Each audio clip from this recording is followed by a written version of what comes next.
omulabi waffe wa Flashlight ne Press Times nate tubaniriza wano mu program yaffe Nganzi ku Flashlight bagiyise oba international doors fe ku Press Times tugita the world scope andine munange Lukyamuzi Joseph nga bulijjo ensonga tugezaako okuziba kwaso bulungi tuzibannyonnyole tubaniza Lukyamuzi soko obuze ku batulaba tuleke tuyongereyo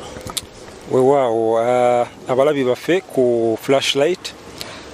n'abeeri Press Times mwena tubebaza okubeera nti nno mugoberera ensonga ezibeera zigenda mu maaso mu ggwanga awamu ne mu nsi kubanga ate oluusi kwe tusinziira okugezaako okulaba engeri gye tuyinza okutereeza ensi eno gye tuwangaaliramu. So omulabi waffe olunno tuba tutandise nga tuze n'emiramwa gyaffe olunaku olwaleero tulina ensonga si nnyingi nnyo ensonga ziringa bbiri naye nga tunagenda ku nsonga enkulu ezitulese muganda nga Lukyamuzi waliwo ekintu tekitayinza kubuusa maaso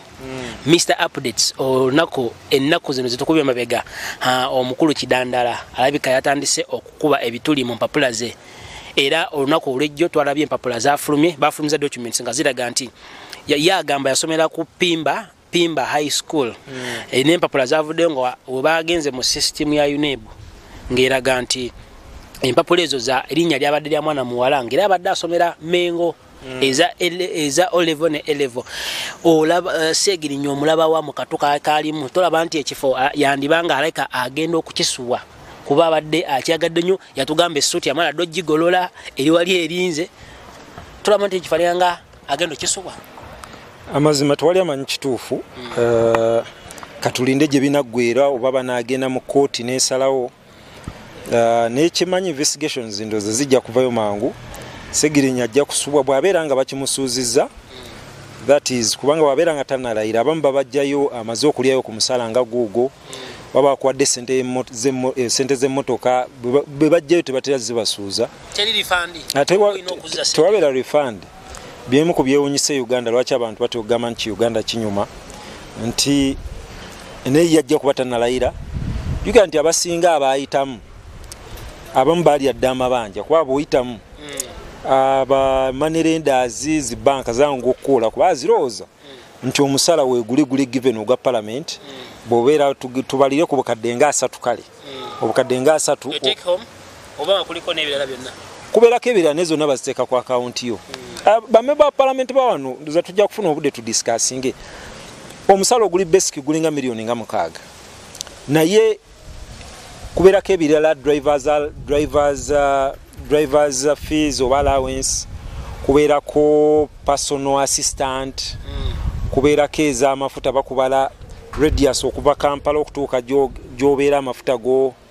gokozesa kyogamba oweggulu afuna sente nnyingi nnyo okusinga ow'Ekampala gyokoma okuva ewala gyokoma okufuna sente kiseegeza Muhammad Nsereko afuna buswazi asinga okufuna ye gwe bayita National Female Youth MP waba mubala nti Kampala Gulu Kampala Katuna Kampala Malaba yonna bamubala nti atuukayo ne bamuwa amafuta ago kuba ye bamulwala nti akavaringa ggwanga yasinga okufuna ensimbi ku mafuta kati ensimbi ezo zonna bw'ozigattagatta zo kwe kufuna obukadde 3 naye bonna obukadde nga 3 obaana naye bonna babukutera ku akawunti kitole kati gwamanyi ne botafuna dereva ne weevuga ng'okuba ku nsawo oba olina personal assistant gwamanyi oba obafunye n'obawaako ntono gwamanyi kyoba n'omubaka wa Uganda anyumirwa kati Segirinnya ensonga enkulu mu nsonga ze abantu gye batatunuulira 1 tubeera tutyanga eggwanga nga buli lwe wabeerayo okulonda ensonga ngezo zisafeesinga abamu bamala n'okulayira ate ne babajjayo olw'ebiwandiiko kiba kitegeeza somewhere UNEB National Council for Education tebakola mulimu gwabwe oba Electoral Commission etakola mulimu oba Electoral Commission nti andwadde ina system nti buli muntu aleeta ebiwandiiko automatically verifying ne systems ekwata ne systems eza UNEB National Council for Education nemanyi babiri genuine okiraba kakati waliwo atakola mulimu ekyokubiri abantu abajjibwayo obuzze ekibuzo ekisooka nti tebabasuuza tebabasesemya oshegeera tozikomyawo bw'oba tozikomyawo bwebeera nga watuwa ebiwandiiko nga forgery that is a criminal offense it is a criminal offense eyandibadde okutwala ne mukomera ne wana abantu basalimba badalimba budalimi ne bakola ki ne batambula so twandibadde tuyina mitigation measures oba deterrents nti mukalulu kali gundi ne kati bali ruzira baleeta ebiwandiiko ebiki ebipangirira ebifu tewali yebaseruzira lwekyo because that is a criminal offense alenga ne batukusiba tetusiba gwe Ssegirinya ekka kali tuwa kyakulabirako singa tetusiba gwe wekka ne tubeera twagala n'okulaba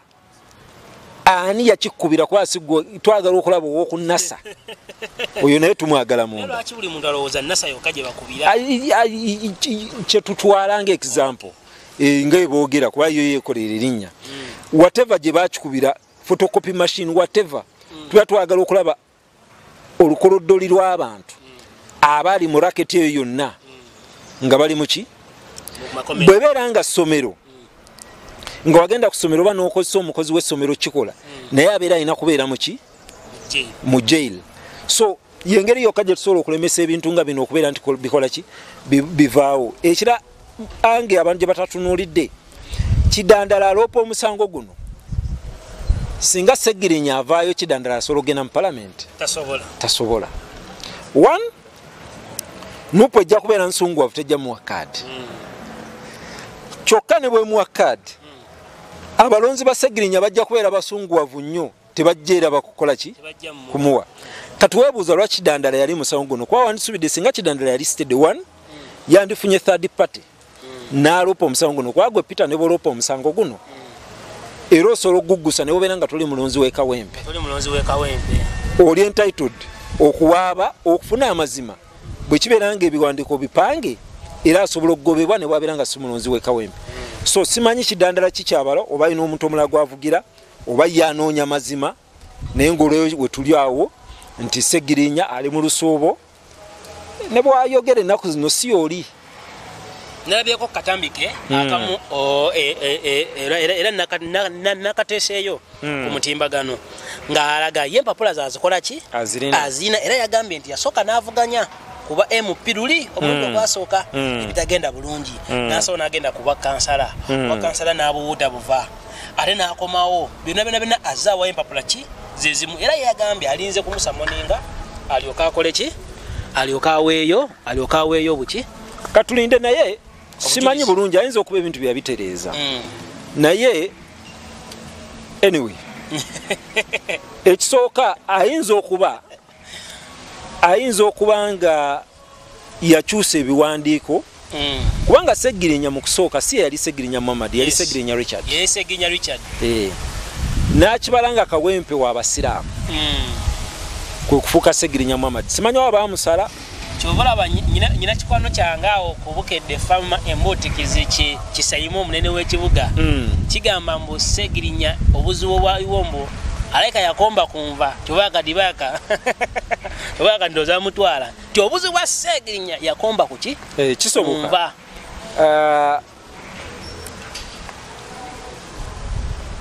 ayinza okuba nga yakyusa ebiwandiiko naye waliyo n'akatambi akatambula saagala genda nnyo kali nze nange naye waliyo n'akatambi oba waliwo kalabyeko ng'agamba nti ndi mu kusoma ku data mine degree in journalism na ojjukira data mine tegaba degree wa diploma so mu ntambula zaatagala nnyo naye katulabe gye binaggwera ayinza okubeera nga ddala kubanga actually ekitugambe ekya datament wa degree in journalism ekyetagibwa is A6 kasabera nga ina A6 yeri genuine ne O level kubanga oyinza okubeera ne 6 naye okutula A6 wakozesa mpapula za S4 nga za mulala era obeera ovaamu so katulinde wajje biggwera. So Yosefu nga tuvudde ku nsonga ya Ssegirinya eyo waliwo ensonga ekutte mu babiro olunaku olwejjo lwabaddemu amawulire mangi nga tunagenda ku gali agali international abantu ge balinze olunaku lwejjo twalabye nga omusajja Asumani basaalirwa ffenna gwe tumanyi nti musajja wa opposition yavuddeyo n'agamba yakalulu kuba tugoba kuba speaker agenda kulonda Rebecca Kadaga awo bannenno gye bavudde ne bagamba neddala ono omusajja wa opposition olwanise mu Uganda agamba neddala ono omusajja wa opposition oba embeera y'oba speaker mu parliament ng'ereesa akacyankalano kuba n'olanya naye ayogera bingi. Simanyi lwaki abantu baddawo ne beerumya emitwe. Waliyo enjogera nti bwe tubeera tuwakanira olubuto mulimu mulenzi oba muwala emyezi 9 gijja kuwera tulabe oba mulenzi oba muki oba muwala. Kibaddiramu ekyo bwe mbeera muwakana nti omukyala alina olubuto mulimu mulenzi oba muwala mubeera mulina kubeera nabugumiikiriza emyezi 9 gijja kuwera mulabe oba mulimu mulenzi oba muki muwala. Enkayana ku bwa sipiika ekisooka kati ompadde ekyasumani basaalirwa. Omuswayiri agamba nti damu ni nzito kuliko maji. Damu nzito kuliko maji. Oyo gundi yasinga bitegeera dokita. Kiggwayo nti omusaayi muzito okusinga amazzi. Blood is thicker than water. Blood is thicker than water. Yes. Now basaalirwa Musoga. Speaker Kadaga Musoga. Tokisuubira nnyo. Tokisuubira nnyo nti ogenda kusanga omusogera maaso ge tugenda nja kusiigira abantu ekifaananyi dynamics eziri mbwa speaker kubanga ensi etunuulidde okulaba ababaka ba NUP because yo NUP tenasimbawo omuntu kyokka erina ababaka nkaaga akaluba n'akasuulawa. Of course bonna bayinza obutakasuula wamu kubanga abantu basika kali secret ne bonaalagira Asumani basaalirwa ayinza n'okugamba nkawagundi n'atuuka ku box n'akawagundi because kabeera secret ballot. But ensenzo okulaba abanopo n'akateekawa naye beyond that abantu balina okwetegereza nti one nesemujwa anyiiga ono si wa kibiina ki ono wa Jema yekaliyo ye muntu yekaliyo bwatyo w'ekibiina kya Jema. Kati abantu bealayininga owulidde abeakyoli parliamentary forum nga bagamba ffe akafe kwaki kolanya. Jukira bwe twava mu kalulu omukulembeze yanyiiga nti bano ne balonda abalondya ku sectarianism. But you see tugende tubeera nti tulondya mu ideologies but there is not politics world over okusinga atambulira ku kye bayita identity politics. Fono bagende batujere gambu simanya mmwe muli tribal biki but obadde ogobera akalu ka America ogenda okulya nga bagamba Latino voters, black voters, you know, white males. Enjawulo ki nti abantu balonda okusinziira ku skinny yaabwe. Walaba abantu abayingira abajjanga beekalakasa nti Trump bamubakalulu. Walabamu abaddugavu bameka baali batono nnyo okusinga kumpi temwali baali bazungu abawagizi ba Trump. That is the world. Nakyo saagala kulaga simanyi oba bwe kiri. N'omulabi waffe yandyagadde ate kiyinza okuba nga si bwe kiri ng'ono yasinzidde ku principle but I can tell you ku Supreme Court olwayo bigenda maaso bikayanya omulamuzi Kisaaki eyo pano n'owinnya eddolo ye mulamuzi yekka aliko omuganda kweyo pano kankirikaawo. That isn't how it is. Ayina ensonga ziyataddewo but omulanyiza n'okivunula bw'atyo. So tuve mu kwebyo okwerimba biki at the end of the day abantu balayininga nnyo n'oyo bwe kikwanguyira okukolagana n'omuntu ayogera oluki olulimi lw'otegeera. Ensonga eno reportinga parliament ku bbanga lyomaze ng'oriportinga mu parliament olaba senga Rebecca Kadaga ajja Ssemujju Nganda ajja Oulanya ajja oloba olowooza akalulu kayinza kugwawa nga gwe reportinga parliament. What happens is NRM ina ababaka nga 3 abali awo oba kalinga 208 bo baze ba independent nga nabo batagala. Singa abo opposition bonna bakateeka wamu basobola okusuuza candidate we NRM gwe yagala ne baleeta gwe tayagala. What I don't see is opposition nga baleeta owaabwe. Bashagira NRM eyinza okubeera nti official candidate waabwe Oulanya naye ne bakawulamu nga ba NRM nga Kadaga omuleseewa. It is possible. Kisoboka. All intent and purpose lwakubeera nti bali batya. But what I know is big man ayagala Oulanya. Ogosuubira nti Oulanya yagenda okusimbawo abe NRM wadde anti mulimu factors nyingi. Obuzibu obuliwo nti Kadaga ate ye atuula ku Central Executive Committee seke akakiiko akufuzaako waggulu. I think ngoba deputy vice chairperson second deputy vice chairperson. Kakati kiri tricky nti olekawo otyo omuntu gwe mutuula naye kakiiko akafuzi n'oleeta omutonoko oshegera naye nze nyinza okugamba nti nze siinaamu nnyo interest onenedde nandyagadde okulaba ku sipiika omulala because Kadaga mulabye emyaka 10 sina kyanjawulo kindaba kyayinza kumpa omulabi waffe owa channel eno njalo okubanga tugenda kusukkawo ku nsonga zino waffe wano eziriro ko ina akasemba ketuyinza okugalawo era ndoza zize ensonga eziriwo mpozi n'ebiri mu court Supreme Court ensonga ezo zibadde mu court nyinzo obutazogera konze bulungi eje ziri mu court okusinga zafuse za byafuzi no longer about court because kakati enkayana ziri mu bonga abalamuzi nti ekitongole ekiramuzi kyongera okubeera nkyesanga mukattu nga bayina enkayana omukyala kisaache twagenze mu weekend ngera akyawandula yatumusubira okuwandula week ejja ebigambo byayogedde ne ruling ye tegenda ku file yatunyumya mu media bali bagamba nti bandyagadde batuze court officially awe minority ruling yegende ku file because the minority ruling egenda ku file nebeera nti abangi bayogera bwe bati naye omu yavayo nayogera bwati wadde katayogera amawulire tesobola kubeera documented mu court files kubanga